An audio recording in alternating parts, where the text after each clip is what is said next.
And welcome back to Brick Gaming yugioh. Today I'm back with another video about how to improve at the game of Yu-Gi-Oh! So it'll be, I believe, the 7th iteration of this series.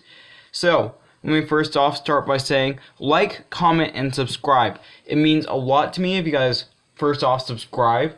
I definitely want more people being able to see this content. It really means a lot, really helps out the channel grow.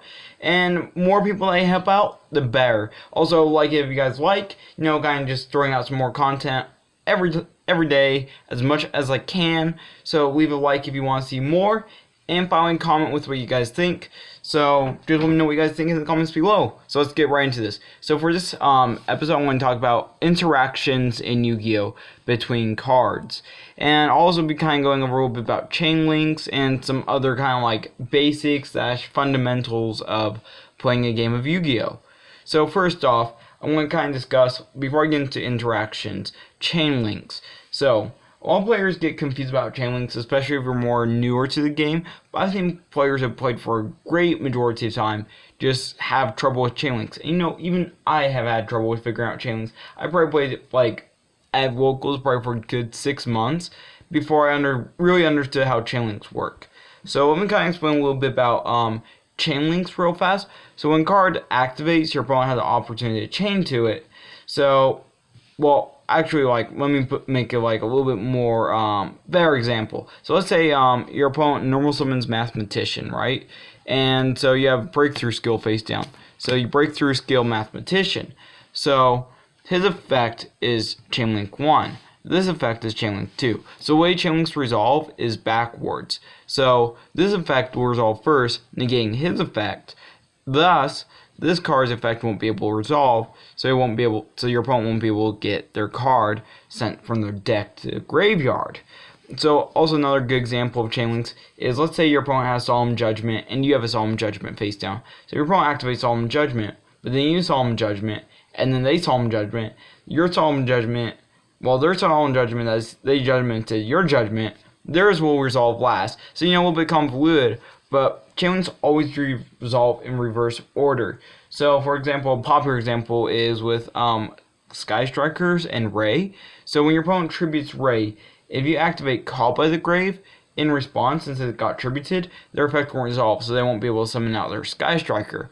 But let's say they have a Ray and Grave and a normal summon Ray. So if you on summon activate Call by the Grave targeting the Ray and Grave, they can chain their Ray and make it so that the effect still resolves. So whatever happens last resolves first. So it always goes in reverse order. Now, talking about interactions. And I think interactions are one of the most important parts of Yu-Gi-Oh! And big fundamental to the game. So kind of let me explain this just a little bit. So when you have an interaction, so let's say it's your turn. Your opponent has a Mathematician face up on their side of the board, and you have Decode Talker on your side of the board. And you take Decode Talker, and then decide to attack the Mathematician.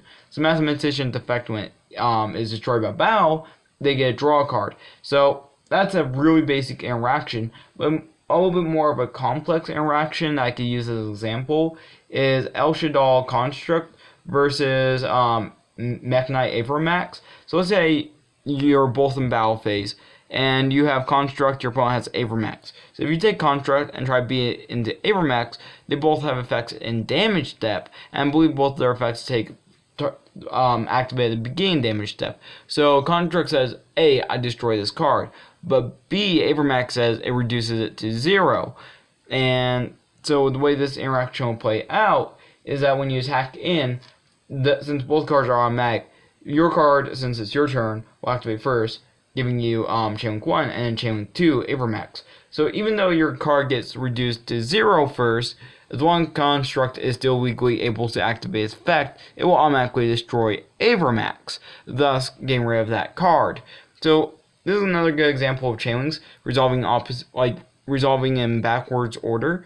It kind of just gives you an idea of how chain links work, kind of gives you an idea of how interactions work. So always know your interactions. If you don't know interaction, that's usually not a good sign. You want to just know as many interactions as you can, even if it's not like specific card to card, but knowing how interaction takes place with a certain effect.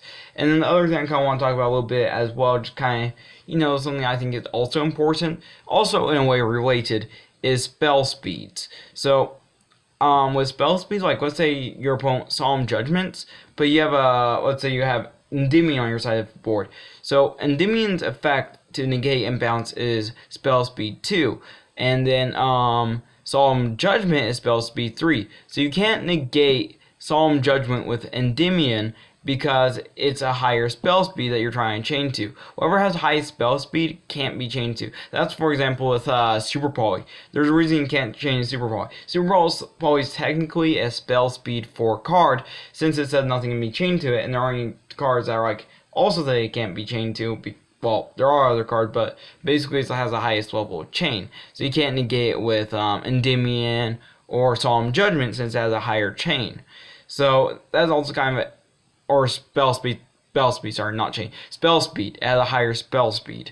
So whoever has high spell speed, your opponent can't or you can't respond to it if you have a lower spell speed. That's why you can't activate like a normal spell card on your opponent's turn. You can't just suddenly on your opponent's turn as soon as they set up skills. Even though this card is banned, just for example, even though this card is banned, you can't just activate Heavy Storm as soon as your opponent tries to set up spells during their turn, since this is spell speed 1 and has the lowest spell speed.